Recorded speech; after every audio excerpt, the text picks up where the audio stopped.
आपके मोबाइल में जितने भी सॉफ्टवेयर आते हैं, अगर उनमें 1 साल के बाद कोई ना कोई अपडेट देखने को ना मिले तो उसे पुराना समझ लिया जाता है। लेकिन उसके बावजूद भी हमारे एजुकेशन सिस्टम में सालों पुराना सिस्टम चला आ रहा है। हमारे एजुकेशन सिस्टम में ये रटा दिया जाता है कि a प्लस बी का स्क्वायर बराबर a square plus B square plus 2ab। लेकिन इसे यूज कहाँ पर करना है और ये कैसे बना, ये कोई नहीं बताता है। ये बात ना तो उस स्कूल के प्रिंसिपल को पता है, ना ही टीचर को और ना ही उस बच्चे को। बस ये लोग तुमको रट्टा मरवाए जा रहे हैं और रट्टा ही मरवाए जा रहे हैं। इंडिया के स्कूलों में पढ़ाई के अलावा सब कुछ होता है। कभी कल्चर एक्टिविटी के नाम पर तो कभी किसी डोनेशन के नाम पर आप लोगों से तरह तरह की फीस लेती जाती रहेंगी। लेकिन अगर किसी बच्चे के समझ में कुछ नहीं आ रहा होता है तो ये टीचर उसके पेरेंट्स को परेशान करते हैं। अबे तो आराम करो, तुम किस बात की फीस लेते हो? इंडिया में ज्यादातर लोग अपने जीवन के 25 से 30 साल इसी एजुकेशन सिस्टम के चक्कर में पढ़कर लगा देते हैं और मेहनत करते हैं उस बंदे के लिए जो हमसे कम पढ़ा लिखा है। यहाँ पर सोचने वाली बात यह है कि अगर इंडिया का जो करंट एजुकेशन सिस्टम है वो वास्तव में इतना अच्छा है तो इंडियन पॉलिटिशियन अपने बच्चों को विदेशों में पढ़ने के लिए क्यों भेजते हैं?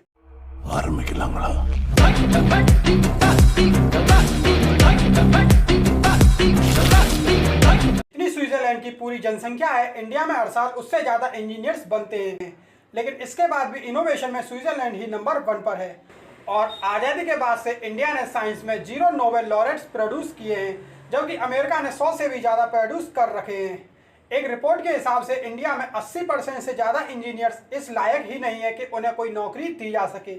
और तुम लोग जिस सुंदर पिचाई या सत्या नडेला की बात करते हो, इन्होंने भी अपनी हायर एजुकेशन कहीं बाहर से ही की थी। और अगर इन सब बातों का कारण हमें जानना है तो हमें इतिहास में जाना पड़ेगा। जब ब्रिटिशर्स हम पर शासन कर रहे थे तो उस समय ईस्ट इंडिया कंपनी के सामने 2 बड़े चैलेंजेस थे। पहला तो वो इंडियन से बात नहीं कर पा रहे थे क्योंकि उन्हें हिंदी लैंग्वेज नहीं आती थी, और दूसरा उन्हें मजदूरों की बहुत ही ज़्यादा जरूरत थी। फिर उनके बाद थॉमस बाबिंगटन मैकाले ने इंग्लिश एजुकेशन 1835 एक्ट को लॉन्च किया और उससे उन्हें 2 फायदे हो गए। पहले तो उन्हें काम करने के लिए वह बंदे मिल गए जो सिर्फ उनकी बात सुनकर उनको पूरा कर देते थे और उनसे कोई भी सवाल नहीं करते थे। और दूसरा, अब वो जनता से इंग्लिश में भी बात कर सकते थे क्योंकि भारत में इंग्लिश भी पढ़ाई जाने लगी थी।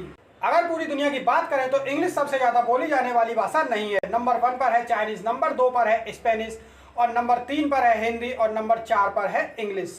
इसके बाद भी इंग्लिश आज के टाइम पर एक क्लास बन चुकी है। अगर आपको बहुत अच्छी इंग्लिश नहीं आती है तो आपको पुअर क्लास का माना जाता है। अगर आपको इंग्लिश नहीं आती है तो इसका मतलब सिर्फ यही है कि आपको कोई और लैंग्वेज आती है, लेकिन जनता इस बात को नहीं समझती है। आपके मोबाइल में जितने भी सॉफ्टवेयर आते हैं, अगर उनमें 1 साल के बाद कोई ना कोई अपडेट देखने को ना मिले तो उसे पुराना समझ लिया जाता है। लेकिन उसके बावजूद भी हमारे एजुकेशन सिस्टम में सालों पुराना सिस्टम चला आ रहा है जिसमें अभी तक थोड़े बहुत ही बदलाव किए गए हैं।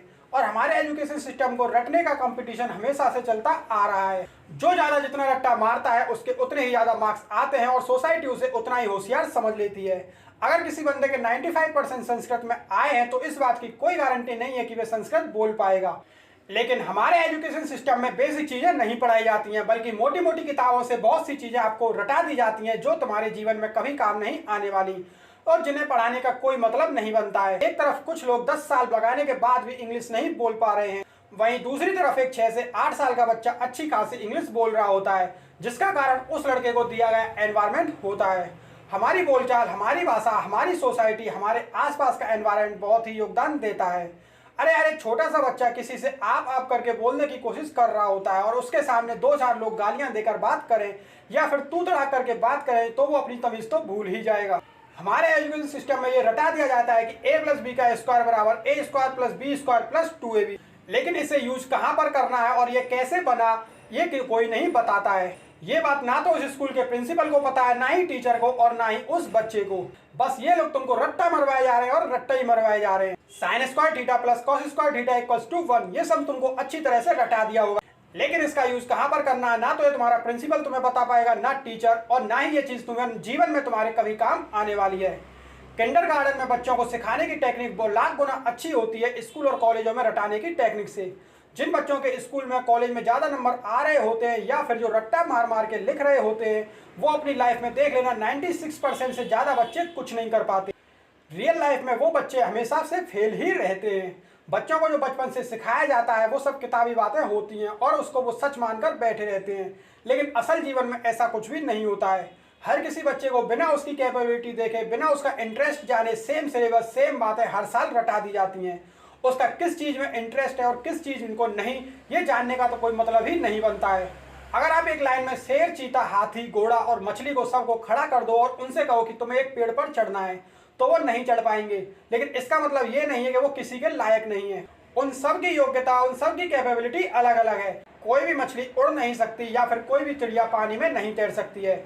चाइना की गवर्नमेंट ने एक स्कीम चला रखी है जिसके तहत एक टीम सभी स्कूल और कॉलेजों में जाती है और उन सभी बच्चों में से जिनमें कोई ना कोई अलग टैलेंट है, फिर चाहे वो सिंगिंग हो या डांसिंग हो या फिर जिम्नास्टिक हो या कुछ और, वो लोग ऐसे बच्चों को सिलेक्ट करते हैं और उन्हें अपने टैलेंट के दम पर आगे बढ़ने में मदद करते हैं। लेकिन इंडिया में एजुकेशन सिस्टम में ऐसा कुछ भी नहीं। इंडिया के स्कूलों में पढ़ाई के अलावा सब कुछ होता है। कभी कल्चर एक्टिविटी के नाम पर तो कभी किसी डोनेशन के नाम पर आप लोगों से तरह तरह की फीस लेती जाती रहेंगी। लेकिन अगर किसी बच्चे के समझ में कुछ नहीं आ रहा होता है तो ये टीचर उसके पेरेंट्स को परेशान करते हैं। अबे तो आराम करो, तुम किस बात की फीस लेते हो बे? ये लोग सिर्फ सदियों पुराना सिलेबस बच्चों को रटाए जा रहे हैं और शिक्षा के नाम पर व्यापार किए जा रहे हैं। द्रोणाचार्य ने भी पांडवों को उनकी योग्यता के हिसाब से अलग अलग चीज ही सिखाई थी, सबको एक ही जैसी चीज नहीं सिखाई। लेकिन हमारे आसपास के हमारे एजुकेशन सिस्टम में ज्यादा ऑप्शन नहीं है। नंबर 1 पर होती है साइंस, उसके बाद कॉमर्स और फिर आते हैं आर्ट्स। अगर कोई बच्चा आर्ट्स ले ले तो इसका जीवन एकदम खत्म माना जाता है। ऐसा माना जाता है कि अब वो बच्चा किसी लायक ही नहीं है। लेकिन हर साल आईएएस और पीसीएस बनने वाले बच्चों में ज्यादातर बच्चे आर्ट्स के ही होते हैं। जो माँ बाप अपने बच्चों को डॉक्टर या इंजीनियर बनाना चाहते हैं वो अपने बच्चों को साइंस दिलवाते हैं, और अगर सीए बनाना चाहते हैं तो वो कॉमर्स दिलवा देते हैं। और अगर कोई कॉलेज एक्स्ट्रा कोर्स ले भी आए तो उनमें कोई एडमिशन नहीं लेगा, इसलिए वो लोग ज़्यादा ऑप्शंस भी लाते नहीं हैं। इंडिया में एक बच्चे की बचपन से ही ट्रेनिंग शुरू हो जाती है और उसको बचपन से ही यह सिखाना शुरू कर दिया जाता है कि तुम्हारे माँ बाप या तुम्हारे भाई बहन तुमको सिर्फ एक ही बात बताएंगे, अगर तुम्हारे मार्क्स अच्छे नहीं आए और तुम्हारी जॉब नहीं लगी तो तुम्हारी ज़िंदगी खत्म है, तुम किसी लायक नहीं हो, तुम इंसान कहलाने के लायक नहीं हो। और इन अच्छे नंबरों को पाने के चक्कर में एक बच्चा अपनी क्रिएटिविटी को साइड में रख देता है। वो दिन रात एक करके लगा रहता है पढ़ने में, और उसके बाद अच्छे नंबर आ जाते हैं और उसकी जॉब अच्छी लग जाती है तो वो खुश होता है और अपने आसपास के लोगों को नीचा दिखाता है। और अगर ऐसा नहीं हो तो ये दुनिया तुमको इतना बेकार नहीं समझेगी जितना तुम खुद को समझने लग जाओगे। अब तुम ऐसा करो, 4-5 सक्सेसफुल इंसानों के बारे में सोचो जिनके जैसा तुम बनना चाहते हो या जिनके जैसी जिंदगी जीना चाहते हो। मैं दावे के साथ कह सकता हूं कि वो लोग इस एजुकेशन सिस्टम की वजह से सक्सेसफुल नहीं हुए होंगे। चाहे वो अमिताभ बच्चन हो, धीरूभाई अंबानी हो, नरेंद्र मोदी हो या फिर रतन टाटा या फिर गौतम अडानी, इनमें से कोई भी इस पढ़ाई लिखाई से तो सक्सेसफुल नहीं हुआ है। उन्होंने खुद से क्रिएटिविटी बनाई और खुद से ही आगे बढ़े। अगर आप किसी कंपनी के सीईओ को यह कहो कि आप अपने ही सभी डिपार्टमेंट्स में इंटरव्यू दीजिए तो इस बात की कोई गारंटी नहीं है कि वो एक भी डिपार्टमेंट के एग्जाम को पूरी तरह से पास कर पाए। अरे पास करना तो दूर की बात है, वो क्वालिफाई भी नहीं कर पाएगा, लेकिन फिर भी वह कंपनी का सीईओ बना होता है और पूरी कंपनी को चला रहा होता है। इंडिया में ज़्यादातर लोग अपने जीवन के 25 से 30 साल इसी एजुकेशन सिस्टम के चक्कर में पढ़कर लगा देते हैं और मेहनत करते हैं उस बंदे के लिए जो हमसे कम पढ़ा लिखा है, उसके सपनों को पूरा करने के लिए दिन रात एक कर देते हैं। यहाँ पर सोचने वाली बात यह है कि अगर इंडिया का जो करंट एजुकेशन सिस्टम है वो वास्तव में इतना अच्छा है तो इंडियन पॉलिटिशियन अपने बच्चों को विदेशों में पढ़ने के लिए क्यों भेजते हैं। बल्कि नेता लोगों के साथ तो ऐसा करना चाहिए कि जिस एरिया से ये लोग इलेक्शन जीते उस एरिया के गवर्नमेंट स्कूल में इनके बच्चों का पढ़ना मैंडेटरी कर देना चाहिए, तभी इन गवर्नमेंट स्कूल की दशा सुधर सकती है। इंडिया में जब कोई जॉब निकलती है, चाहे वो प्यून की ही क्यों ना हो, और उसमें 200 या 300 वैकेंसी निकलती हैं और फॉर्म भर दिए जाते हैं 10 से 12 लाख। मैं आईएएस पीसीएस की तो बात ही नहीं कर रहा हूँ, मैं सिर्फ एक नॉर्मल प्यून जैसी नौकरी की बात कर रहा हूँ। हम जिस चीज़ की पढ़ाई आज के टाइम पर कर रहे हैं इस बात की कोई गारंटी नहीं है कि वह आगे चलकर 10 साल बाद तुम्हारे किसी काम आने वाली है। Digital marketing, social media, cloud computing, SEO, YouTube, ये सब चीज़ें आज से 10 साल पहले नहीं हुआ करती थी, लेकिन आज के टाइम पर इन्हीं 1-2 चीज़ों ने पूरे मार्केट पर कब्जा कर रखा है। ग्राफिक डिजाइनिंग जैसी चीज़ों के बारे में तो कोई बात ही नहीं करता है, लेकिन आज के टाइम पर ग्राफिक डिजाइनिंग और डाटा साइंस, इन चीज़ों ने पूरे मार्केट में तहलका मचा रखा है। हमारे एजुकेशन सिस्टम का टाइम टू टाइम अपडेट होना जरूरी है जिससे नई चीज़ों को सीखा जा सके, और आज के टाइम पर इंडिया में ऐसी एजुकेशन की जरूरत है जिससे हर बच्चा अपने टैलेंट को डेवलप कर सके।